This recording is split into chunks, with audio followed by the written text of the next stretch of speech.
So my name's Cheryl Richardson. I'm a personal coach, and I've written 4 books, and I'm working on my 5th book right now, and travel around the country doing a lot of speaking, a lot of media about coaching and the kinds of practical tools and advice we need to improve the quality of our lives. I've done Good Morning America and the Today Show and the Oprah Winfrey Show, and I'm always very interested in learning and growing, both for myself personally and also sharing it with my readers and audience members. And I host a large online community at CherylRichardson.com and it was online that I first learned about EFT many, many years ago, and have used that as a secret weapon many times and not so secret at other times, to really help both myself and other people get over the kinds of obstacles that prevent them from living great lives.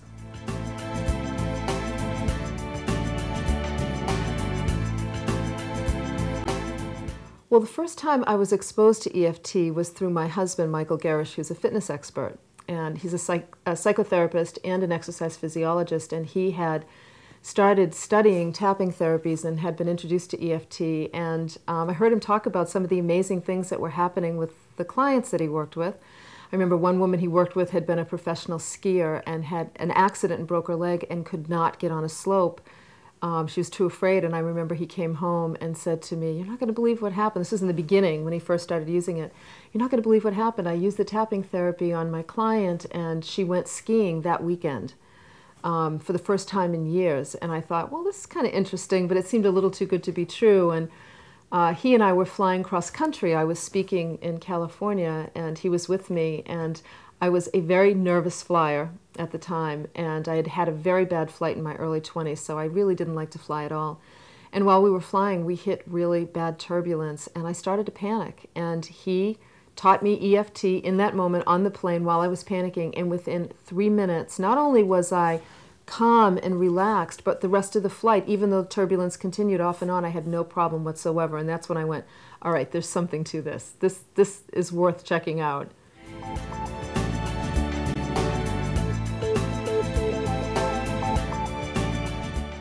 I think that people who are open to EFT are naturally open-minded. They're natural learners. They tend to be original thinkers, and are interested in health and wellness and well-being. Have been interested, are sort of constantly learning and upgrading their skills, and always looking for something that will really, particularly healers, people who are healing, are always looking for some kind of tool or technique, usually that will heal them first, that will support them in some way, and when it starts to work, they get inspired and excited and start sharing it with other people. People who really believe in the innate wisdom of the human body are the kind of people that are going to be open to things like EFT and energy psychology.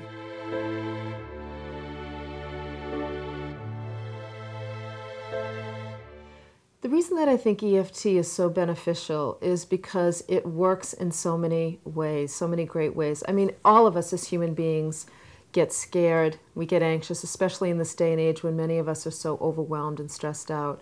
We have fears about things, certain phobias about things. Lots of people are afraid to speak in public, or they're afraid to fly, or they have phobias about snakes or animals or something like that. I mean, we all have something that we tend to be afraid of or to feel anxious about. And so it becomes a wonderful little tool that you can actually teach clients. That's what I love about it. Not only do I use it in my life, but you can actually, when I'm sharing it with somebody else, I love the idea that you can teach somebody to use it, and it very often will quickly improve the quality of their life and leave them feeling more confident, because now they know, wow, I just learned this strange thing, it actually worked for me, and I can take it with me and use it. So for example, when I'm working with people who have a fear of public speaking, it's a great technique to use just before you go on stage. And once the person uses it and they feel calmer and they're able to go ahead and speak, it now gives them an opportunity to express their talents and gifts in the way that they were probably meant to express their talents and gifts, but they couldn't because of that block. So in that way, EFT releases people from the chains that keep them bound to a mediocre life. And it also allows people to fully express the greatness of who they are.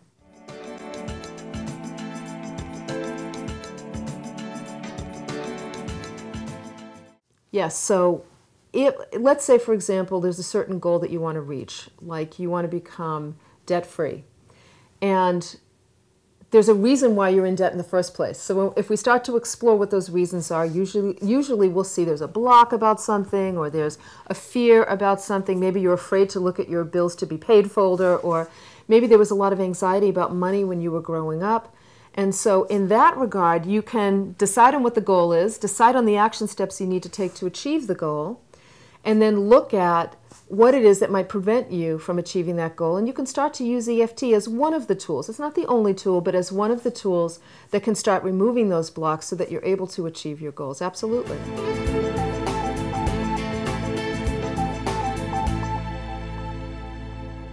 One of the great things about EFT and the whole energy psychology movement is the more we work on keeping ourselves balanced energetically using these kinds of tools, the more attractive we become. And I'm not talking about physical beauty necessarily, although I'm sure that's part of it as well, but I'm talking about energetically as we start to put our energy, the energy body into balance, we naturally begin to allow wonderful things to come into our life. We start attracting wonderful things into our life. Now, it's not as simple as do an EFT technique and, you'll get that new car. I'm not suggesting that that's simplistic, because a lot of EFT is about looking at what are the obstacles, what are the traumas, what are the moments in time where you formed a belief about something that keeps you stuck, and really working through those and working through the different levels as well. But that said, I think also using EFT almost as like a daily beauty treatment, if you will, or a daily attractive treatment, is a way to just keep the energy system, keep your body's energy system, your energy system finely tuned. And when it's finely tuned, you naturally, it's kind of like we all know, if you go out during the day and you're in a good mood and you're smiling, people smile back, and if you go out and you're feeling grumpy or upset and you're frowning and you're frustrated or impatient, people tend to move away. It's really, we all know that. So that's just a wonderful little example of how keeping your energy clear, balancing your energy really allows you to draw better things into your life.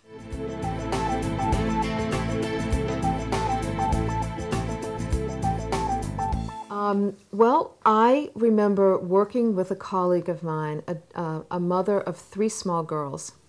We were traveling together, and we were having dinner one night, and she was sharing with me that she smoked cigarettes, and that she was really embarrassed that she smoked cigarettes. And she also really felt horrible being a mother of 3 small girls and smoking cigarettes. And so I said to her, I have this little technique called EFT, and again, I explained about the body's energy system and how it was this odd little tool, but that it might help her.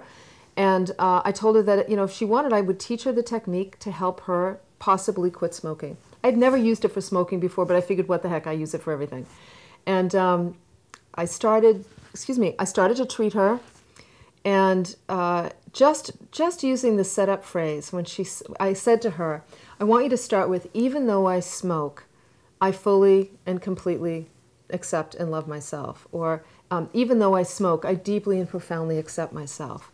Even though I'm a mom and I smoke, I deeply and profoundly accept myself. Even though I'm smoking and it sets a bad example for my children, I deeply and profoundly accept myself. And she burst into tears.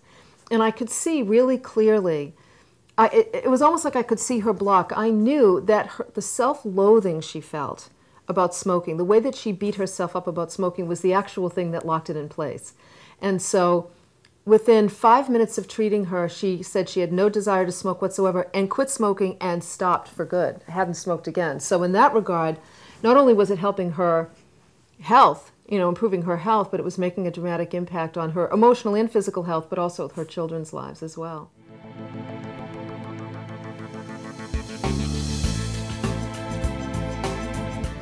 One of the most powerful aspects of the treatment of EFT, I personally believe, is the setup statement, where we ask people, or where I say to myself, even though I feel blank, or even though I do blank, whatever the action or the thought or the belief might be, the negative thought or belief might be, I accept myself fully anyways. I think that's the most powerful aspect of EFT, because if there's one thing I've learned over the last 8 years of using EFT, is that what locks our fear in place, our anxiety in place, our inability to take action, our inability to achieve the kind of life we want to achieve, is a lack of self-forgiveness and a lack of self-acceptance.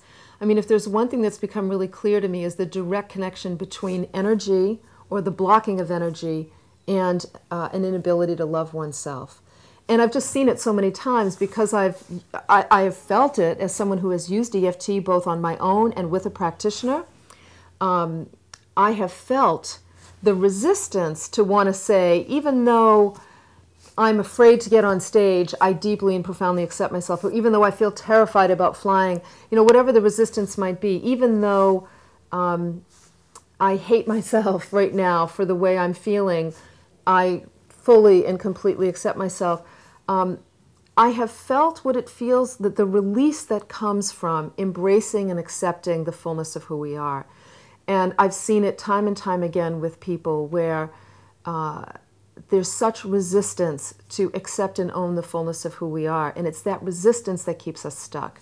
And so a lot of times people will say to me, I'll say to somebody, even though I smoke, or even though I drink too much, I deeply and profoundly accept myself. And the person will look at me and say, I don't want to say that. I don't want to reinforce that, that belief, or I don't want to reinforce that behavior.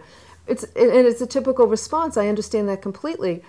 But the reality is, it's the inability to accept yourself with whatever fault you perceive that you have that's preventing you from moving forward. And I usually tell people, you'll figure that out in just a few minutes, because you'll feel it in your body.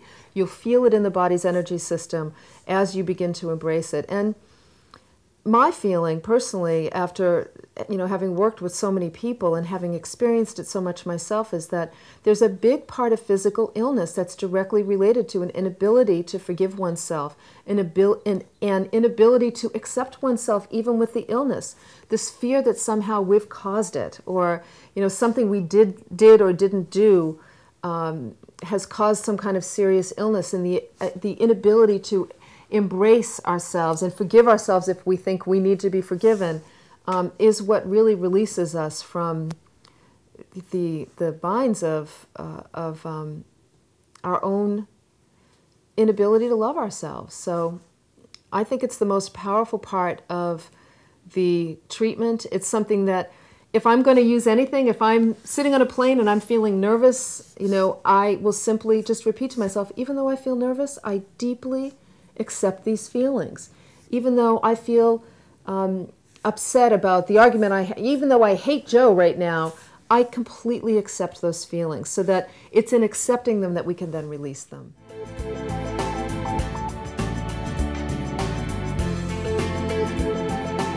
One of the things you can use EFT for is conflicts with other people. And one of the first things that you can use EFT for is dealing with the charge you feel. Like, let's say you just had an argument with somebody and you feel all charged up, or you feel, you get your buttons pushed. You can use EFT to help put you into a calm and centered place, which is the only place you need to be in order to heal the relationship in some way. Because, when there's defensiveness, there is no communication. And defensiveness is really like a block of energy. It's like a block in the energy system. It's a wall of energy that says, stay away from me. We're not going to work this out. So you can use EFT in that way to really calm yourself down, so you can enter an exchange.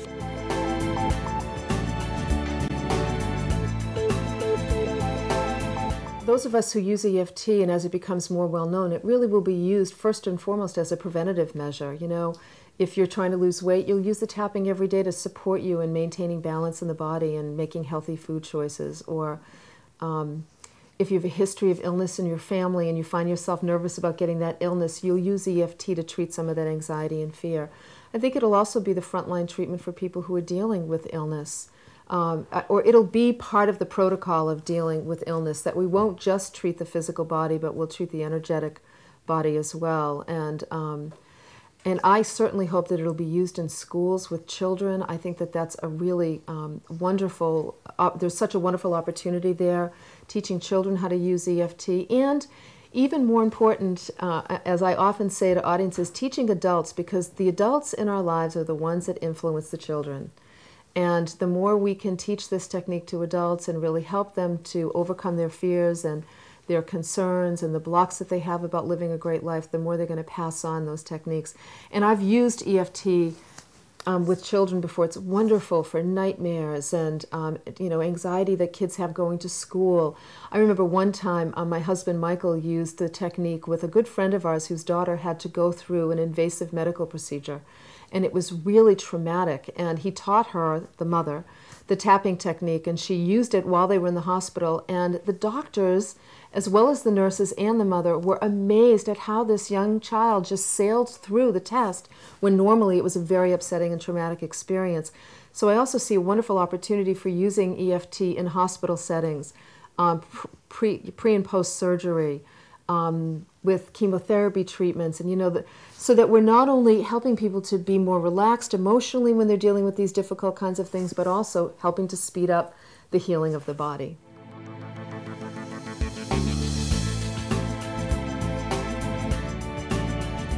So if you're trying EFT for the first time, the one piece of advice I would give you is don't try and be perfect. It is a forgiving tool. You don't have to tap in the perfect spot. You don't have to say the perfect words.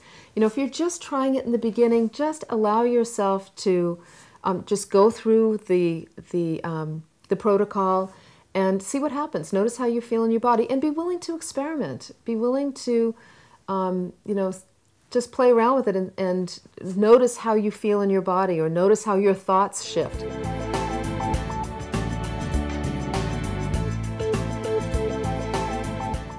Very often when someone's stuck in a place, I'll ask them to close their eyes, take a deep breath, and just connect their head and their heart. Try and bring their consciousness down into their body.